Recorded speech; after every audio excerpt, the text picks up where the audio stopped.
होमज्ञानतिमिरान्धस्य ज्ञानाञ्जनशलाकया चक्षुरुन्मिलितं येन तस्मै श्रीगुरुवे नमः। नमः ओं विष्णुपादाय कृष्णप्रेष्ठाय भूतले श्रीमते भक्तिवेदान्तस्वामिनिति नामिने।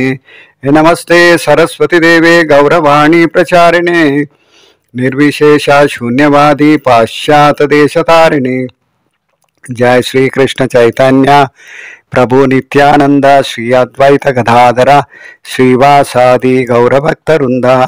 हरे कृष्णा कृष्ण कृष्ण हरे हरे, हरे राम राम राम हरे हरे। हरे कृष्ण एल्रिಗೂ ಆತ್ಮೀಯ ಸ್ವಾಗತ। ಭಗವದ್ಗೀತಾ ಯಥಾರೂಪ ಅಧ್ಯಾಯ 9 ಶ್ಲೋಕ 16। ಅಹಂ ಕರ್ತುರ್ ಅಹಂ ಯಜ್ಞ ಸ್ವದಾ ಅಹಂ ಅಹಂ ಔಷಧಂ ಮಂತ್ರಾಹಂ ಅಹಮೇವ ಆಜ್ಯಂ ಅಹಂ ಅಗ್ನಿ ಅಹಂ ಉತಂ। ಅನುವಾದ: ನಾನು ವೈದಿಕ ವಿಧಿ, ನಾನೇ ಯಜ್ಞ, ನಾನೇ ಪಿತೃಗಳಿಗೆ ಅರ್ಪಿಸುವ ಆಹುತಿ, ನಾನೇ ಔಷಧ ಮೂಲಿಕೆ, ನಾನೇ ಮಂತ್ರ, ನಾನೇ ಆಜ್ಯ, ನಾನೇ ಅಗ್ನಿ, ನಾನೇ ಹುತ. ಭಾವಾರ್ಥ: ಜ್ಯೋತಿಷ್ಠೋಮ ಎಂಬ ವೈದಿಕ ಯಜ್ಞವು ಕೃಷ್ಣನೇ.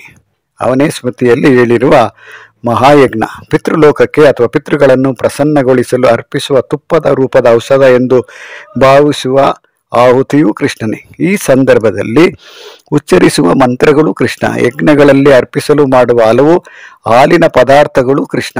ಅಗ್ನಿಯು ಕೃಷ್ಣ, ಏಕೆಂದರೆ ಅಗ್ನಿಯು ಪಂಚಭೂತಗಳಲ್ಲಿ ಒಂದು. ಈ ಕಾರಣದಿಂದ ಅಗ್ನಿಯನ್ನು ಕೃಷ್ಣನಿಂದ ಬೇರ್ಪಟ್ಟ ಶಕ್ತಿ ಎಂದು ಹೇಳಲಾಗಿದೆ.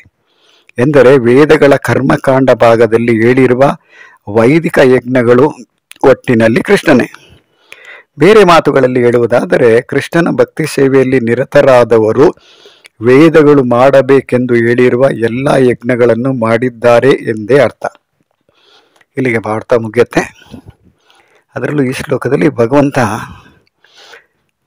ನಾನೇ ವೈದಿಕ ವಿಧಿ, ನಾನೇ ಯಜ್ಞ, ನಾನೇ ಪಿತೃಗಳಿಗೆ ಅರ್ಪಿಸುವ ಆಹುತಿ, ನಾನೇ ಔಷಧ ಮೂಲಿಕೆ, ನಾನೇ ಮಂತ್ರ, ನಾನೇ ಆಜ್ಯ, ನಾನೇ ಅಗ್ನಿ, ನಾನೇ ಹುತ ಅನ್ನೋದನ್ನು ಇಲ್ಲಿ ಭಗವಂತ ವರ್ಣನೆ ಮಾಡಿದ್ದಾನೆ.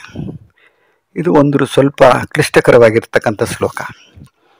ಯಾಕಂದರೆ ಭಗವಂತ ಇಲ್ಲಿ ವೈದಿಕ ವಿಧಿಯನ್ನು ಆಚರಣೆ ಮಾಡೋದು ಹೇಗೆ, ಯಜ್ಞ ಮಾಡೋದು ಹೇಗೆ, ಪಿತೃಗಳಿಗೆ ಯಾವ ರೀತಿ ನಾವು ಪಿಂಡ ಪ್ರದಾನ ಮಾಡ್ತೀವಿ ಅಥವಾ ಆಹುತಿಯನ್ನು ಕೊಡ್ತೀವಿ, ನಂತರ ಔಷಧ ರೂಪದಲ್ಲಿ ಗಿಡಮೂಲಿಕೆಗಳನ್ನು ನಾವು ಸೇವನೆ ಮಾಡ್ತೀವಿ, ನಂತರ ಮಂತ್ರದ ಉಚ್ಚಾರಣೆ ಯಾವ ರೀತಿ ಮಾಡ್ತೀವಿ, ಮತ್ತು ಆಜ್ಯ ಅಂದರೆ ತುಪ್ಪದ ಪದಾರ್ಥಗಳನ್ನು ಯಾವ ರೀತಿ ಯಜ್ಞದ ಶಾಲೆಯಲ್ಲಿ ಉಪಯೋಗಿಸ್ತೀವಿ, ಮತ್ತು ಅಗ್ನಿಯನ್ನು ಕೃಷ್ಣನಿಂದ ಬೇರ್ಪಟ್ಟ ಶಕ್ತಿ ಅಂತ ನಾವು ನೋಡಿದ್ದೀವಿ. ನಂತರ ಅಗ್ನಿ ಆದ ನಂತರ ಹುತ ಅಂದರೆ ಅರ್ಪಣೆ.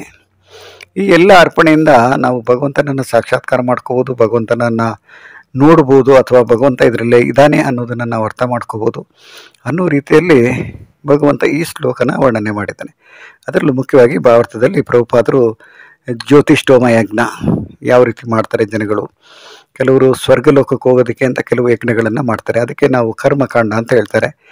ನಂತರ ಮಹಾಯಜ್ಞ, ನಂತರ ಪಿತೃಲೋಕಕ್ಕೆ ಹೋಗಬೇಕಾದ್ರೆ ಪಿತೃಗಳನ್ನು ಸಂತೃಪ್ತಿಪಡಿಸೋದು ಹೇಗೆ, ನಂತರ ತುಪ್ಪದ ರೂಪದ ಔಷಧ ಯಾವ ರೀತಿ ಇರುತ್ತೆ, ನಂತರ ಆಹುತಿ, ಇದನ್ನೆಲ್ಲ ಯಾತಕ್ಕೆ ಭಗವಂತ ಈ ಶ್ಲೋಕದಲ್ಲಿ ಕೊಟ್ಟಿದ್ದಾನೆ ಅಂದರೆ, ಯಾವುದಾದ್ರೂ ರೀತಿಯಲ್ಲಿ ನಾವು ಭಗವಂತನನ್ನು ಅರ್ಥ ಮಾಡ್ಕೊಳ್ಳೋದಕ್ಕೆ ಇದೆಲ್ಲ ಸುಲಭದ ವಿಧಾನ ಅನ್ನೋದು ರೀತಿಯಲ್ಲಿ.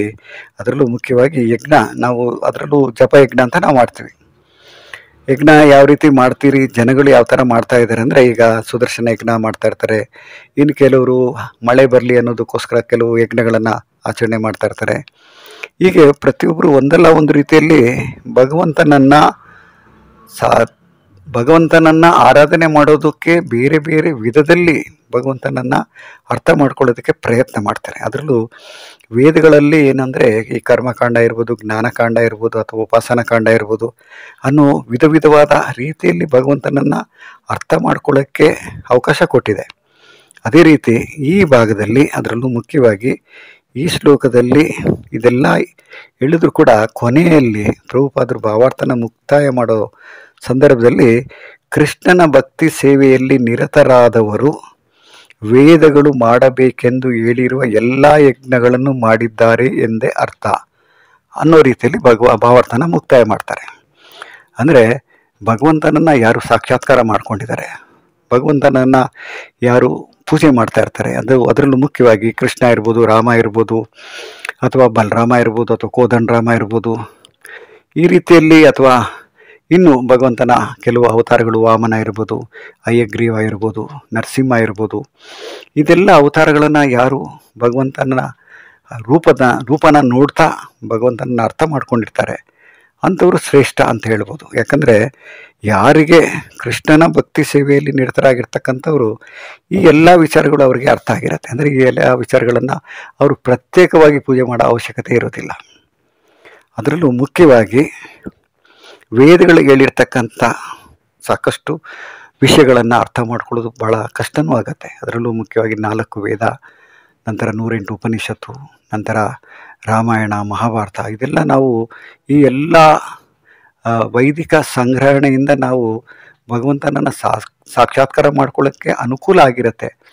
ಆದರೆ ನಮಗೆ ಭಗವದ್ಗೀತೆಯಲ್ಲಿ ಕೃಷ್ಣನ ವರ್ಣನೆ, ಅಂದರೆ ಕೃಷ್ಣನೇ ಭಗವದ್ಗೀತೆಯನ್ನು ಹೇಳ್ತಾ ಇರುವಾಗ ಕೃಷ್ಣನ ಮಾತನ್ನು ನಾವು ಕೇಳೋದ್ರಲ್ಲಿ ಭಾಳ ಸುಲಭ ಕೂಡ ಆಗುತ್ತೆ. ಅದರಲ್ಲೂ ಮುಖ್ಯವಾಗಿ ಅರ್ಜುನ ಯಾವ ರೀತಿ ಪ್ರಶ್ನೆ ಮಾಡ್ತಾ ಇದ್ದಾನೆ, ಕೃಷ್ಣ ಯಾವ ರೀತಿ ಅರ್ಜುನನ ಮುಖಾಂತರ ನಮ್ಮೆಲ್ರಿಗೂ ಉತ್ತರ ಕೊಡ್ತಾ ಇದ್ದಾನೆ ಅನ್ನೋದನ್ನು ನೋಡಿದಾಗ ಭಗವಂತನ ನಮಗೆ, ಅಂದರೆ ಕೃಷ್ಣನ ನಾವು ದೇವೋತ್ತಮ ಪರಮಪುರುಷ ಅಂತ ನಾವು ಅರ್ಥ ಮಾಡಿಕೊಂಡಾಗ ಈ ಶ್ಲೋಕಗಳಲ್ಲಿ ಏನೆಲ್ಲ ವರ್ಣನೆ ಮಾಡಿದ್ದಾನೆ ಕೃಷ್ಣ, ಅದಷ್ಟು ವಿಷಯಗಳನ್ನು ನಾವು ಒಪ್ಕೊಂಡು, ಅದರಲ್ಲೂ ಮುಖ್ಯವಾಗಿ ನಾವು ದೇವೋತ್ತಮ ಪರಮಪುರುಷ ಕೃಷ್ಣ ಅಂತ ನಾವು ಒಪ್ಕೊಂಡಾಗ ಕೃಷ್ಣನನ್ನು ಏನು ವೈದಿಕ ವಿಧಿ ಇರ್ಬೋದು, ಯಜ್ಞ ಇರ್ಬೋದು, ಅಥವಾ ಪಿತೃಗಳಿಗೆ ಅರ್ಪಿಸುವ ಆಹುತಿ ಇರ್ಬೋದು, ಅಥವಾ ಔಷಧ ರೂಪದಲ್ಲಿ ಯಾವ ರೀತಿ ಭಗವಂತ ಗಿಡಮೂಲಿಕೆಗಳಲ್ಲಿ ನಮಗೆ ಅನುಕೂಲ ಮಾಡಿಕೊಟ್ಟಿದ್ದಾನೆ, ನಮ್ಮ ದೇಹಕ್ಕೆ ಆಗ್ತಕ್ಕಂಥ ತೊಂದರೆಗಳಿಂದ ನಮಗೆ ನಿವಾರಣೆ ಮಾಡ್ಕೊಳ್ಳೋದು ಹೇಗೆ ಅನ್ನೋದು ಕೊಟ್ಟಿದ್ದಾನೆ.